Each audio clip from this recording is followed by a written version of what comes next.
धर्मनगर विधानसभानि by election बातायनाय रेखा आम्रा बांगालीनि बोखाक्तिब फार्सालाव नमिनेशन बोलाय रेखा आम्रा बांगाली बदलनि बातायनाय बिबास रंजन दास ककते बसंनि मुंगै हानां पिनां खलायजागै फाइका जरा जराव वानजै बसं रगब हाइनि बागै वानजै बसंनि बरक रकनि बागै कांग्रेस बीजेपी एबा सीपीआईएम केबो खरां तिसाया फाना वानजै बसंनि मानथाय सक्ताय रकनो सुपुंनानि बागै विधानसभाव आम्रा बांगाली बदलनि अंगैब खरकसा रहनानि बागै अचंग बारिव बातायनाय आम्रा बांगाली बदलब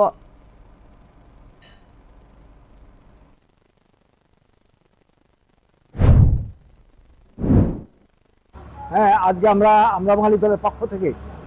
এই উপনির্বাচন ধর্মনগর 56 আমরা পাচ্ছি যাকে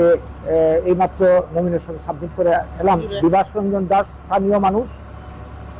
তিনি আমাদের দলের সাংগঠনিক সচিব তো আমরা লড়াই করছি আমাদের পার্টির সংগ্রাম চলছে 78 সাল থেকে ত্রিপুরা রাজ্যের তথা ভারতের আমাদের বাঙালিদের এই যে কি বলবো বঞ্চনা স্বাধীনতার পর থেকে এই ভারতের ভূমিপুত্র ত্রিপুরার ভূমিপুত্র স্বাধীনতার উপকার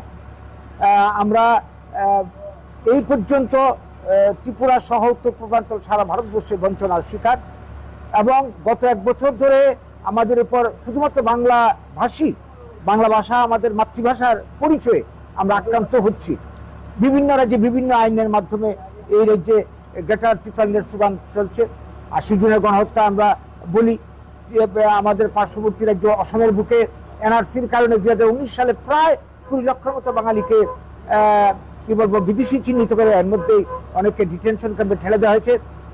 এখন যে প্রক্রিয়াটা আগামী দিনে আমরা দেখছি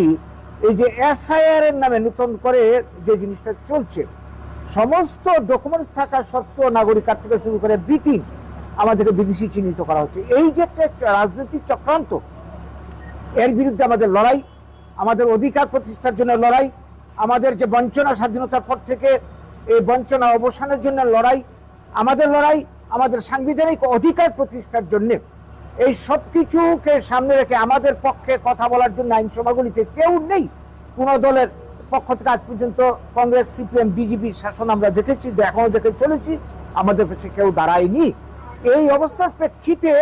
আমাদের হয়ে কথা বলার জন্য আমাদের নিজস্ব লোক প্রতিনিধিকে আমরা প্রেরণ করতে চাইছি বিধানসভাতে।